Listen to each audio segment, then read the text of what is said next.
Hello and welcome to Voices Behind One Society. I'm Eylon Levy here in conversation about the people, ideas and purpose behind this new global initiative.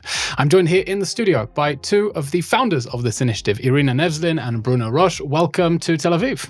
Thank you. Thank you very much. Irina, we spoke on the phone last week. You were telling me about this exciting new initiative that you're leading. And I said, okay, slow down. Let's meet in a podcast studio and tell me, what is One Society? What's the vision? What's it here for? We see how in the world everything is degrading and falling into pieces, and there doesn't seem to be many ideas as to what you can do about it. And so we've been thinking for quite a long time, like many people, and trying to find a solution.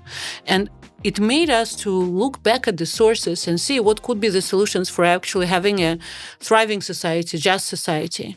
And so one of the sources that we found was the idea that for the world to be better, it needs to be mutual. Now, it may sound naive, but actually, when people, countries, stakeholders come together and talk about shared benefit and shared value, then when it's usually you can build something sustainable. So I was searching for a long time to find a way that could give a silent majority, a center, and a way that we can unite. Because right now, what we're united around is that we're not extreme. That's what we're united about. But actually, what's our narrative? What's our identity?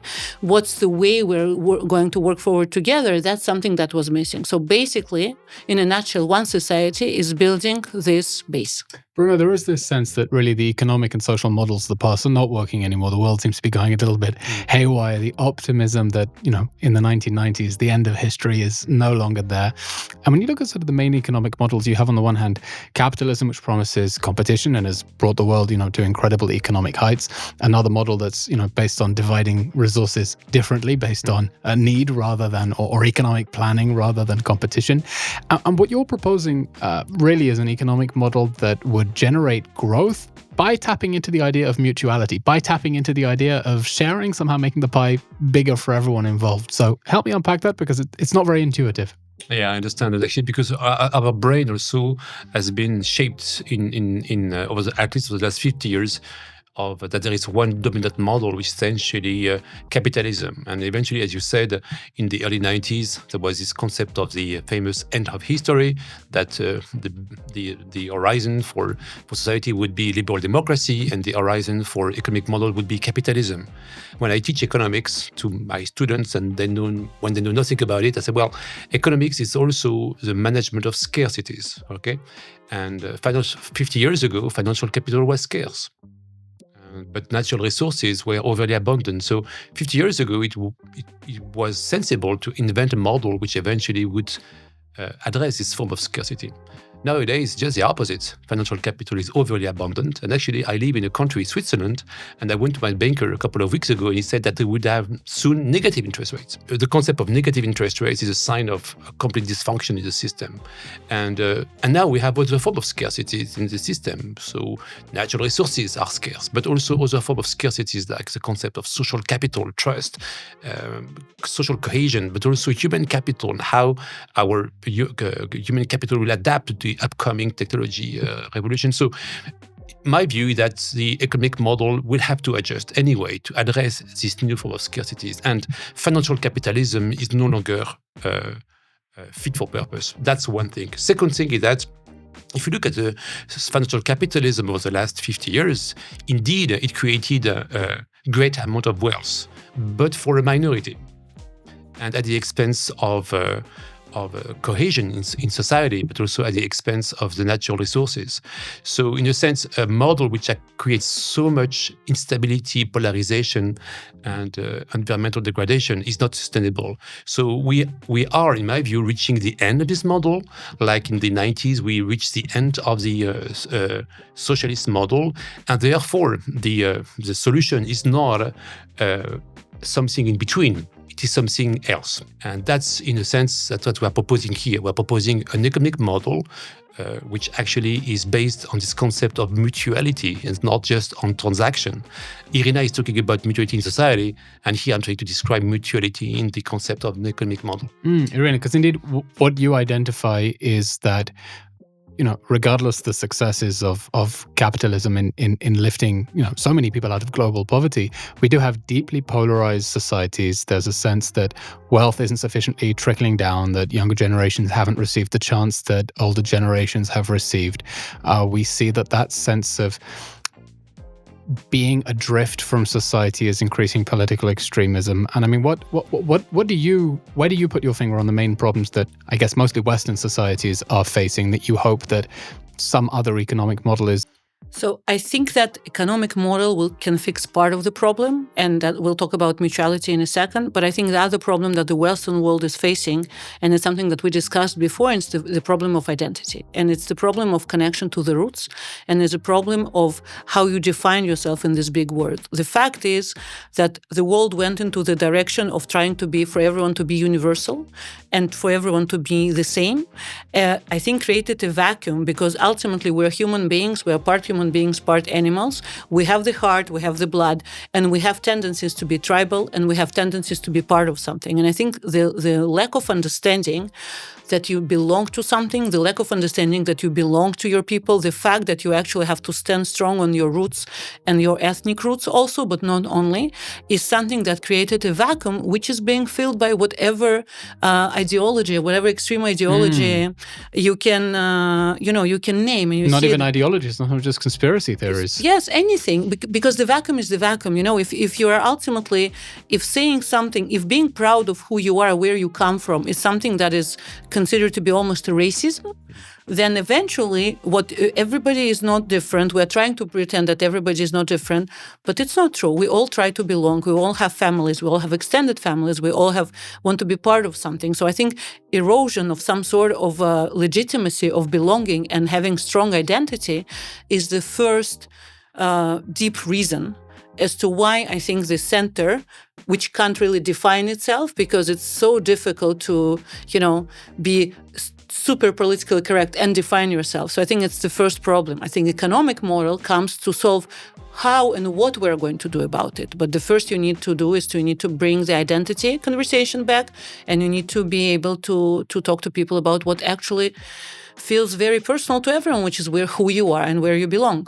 What is this idea in practice that you think will lead, on the one hand, to a fairer allocation of resources, two, to sustainable growth that isn't going to destroy our planet, and three, lead to what Irina is saying, which is creating a healthier dynamic within society? Help me understand it. I used to work for 25 years in the corporate world, so I'm coming from a very practical world.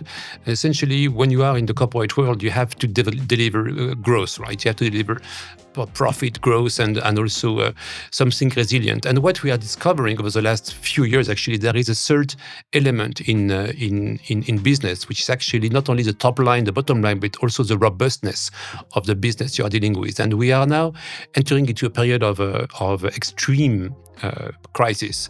There is even this concept of polycrisis. So that actually we are moving from crisis we were able to handle, and with the organization and the model we had now, we are moving into multiple overlocking. Yeah. The issue we have as business is that we are not equipped to handle that level of polycrisis.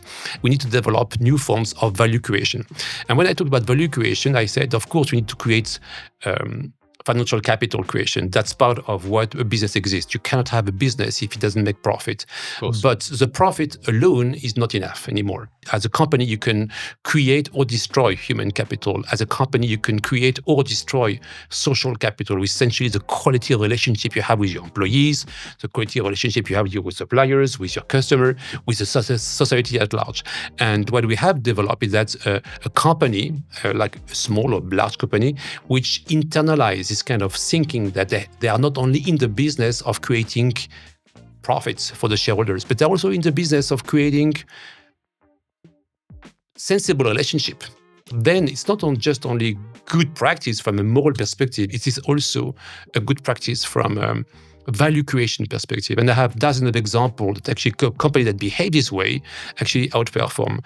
What is the purpose of this initiative? Because this sounds like an economic paper, not an organization. So what is this initiative for? What is it doing? What's it planning to do? If it stays in economic theory, it will be nice because it will make some businesses better, more responsible, also more profitable. What it also could do, and that's why we have an initiative, that's why we started One Society, is that actually I think it could create a new way society operates. And here's what I mean by that. What I've studied over the years is that every political ideology ultimately has under it an economic model of some sort. You need to take care of both personal needs of the individual, of the company, of the society, of the community, of the country, and it's also collaborative, unlike the other models. You have an economic model that can help define the relationship for the majority of people, which will include simultaneously both personal and identity and personal needs and collective identity and needs. And I think that it's about time that we bring this model out of making business robust into making a society robust. So our work is to translate this into education, first of all, because you need a mindset shift before behavior shift happens, practical solutions and policies for the society, and also to make sure that people are educated and have an ability to understand that mutual relationship create actually a much more meaningful and profound experience for everyone involved. The end game is to say, well, you have this expression that the beauty is in the journey, not in the destination. So we start a journey, right? And then we know that's what works, what doesn't work. And we have also some good ideas about what needs to be done. And needs to be done is essentially these three components. Actually, I'm increasingly working with cities because cities are places where these things can happen. Oh, that's interesting. How do cities put this into effect? It's called impact cities. What's an impact city? Impact cities actually is impacting the life, the quality of life of their citizens through economic models. An example, which I just finished a couple of months ago with the city of Marseille, and actually I'm in discussion now with the city of Berlin in Europe. A mayor or a local government has some responsibility in orchestrating the different stakeholders that exist on the territory, which are responsible for creating wealth. So can you give me a specific example of how your model of value creation is different from the classic capitalist one? I will give you the example of a company called Novo Nordisk. Novo Nordisk is a pharmaceutical company, global, which is in the business of selling insulin.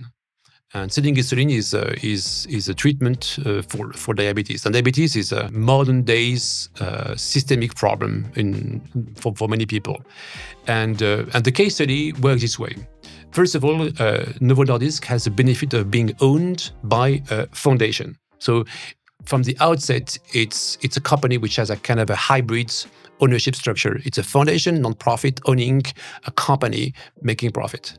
And so the governance is pretty much aligned with the idea that the purpose of a company is not only to make profits, but it's also in the business of creating profitable solutions to the problems of, in this case, of people, community.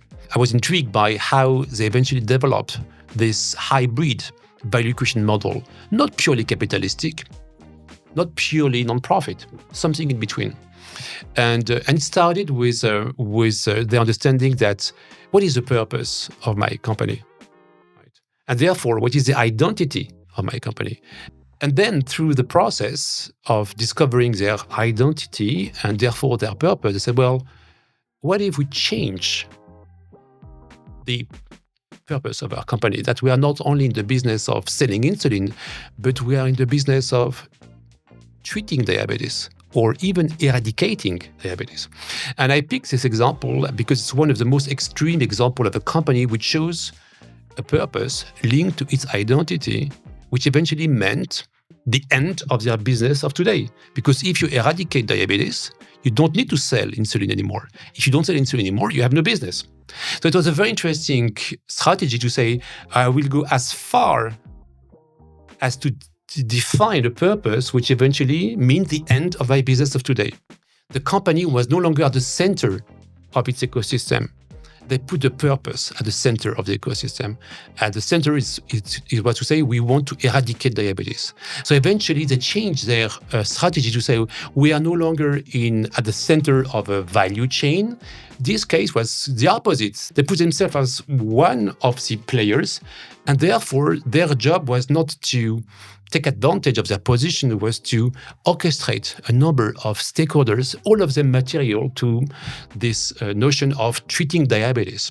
I see. So, Irina, do you see this as remaining a sort of civic educational program, or do you see it expanding into the realm of politics? Who are you speaking to? Who are you hoping will join you? What are you looking for?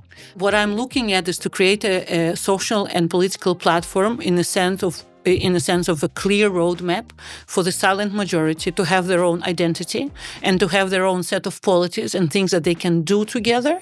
And I'm hoping that we will see that in many, many countries, and countries are interested.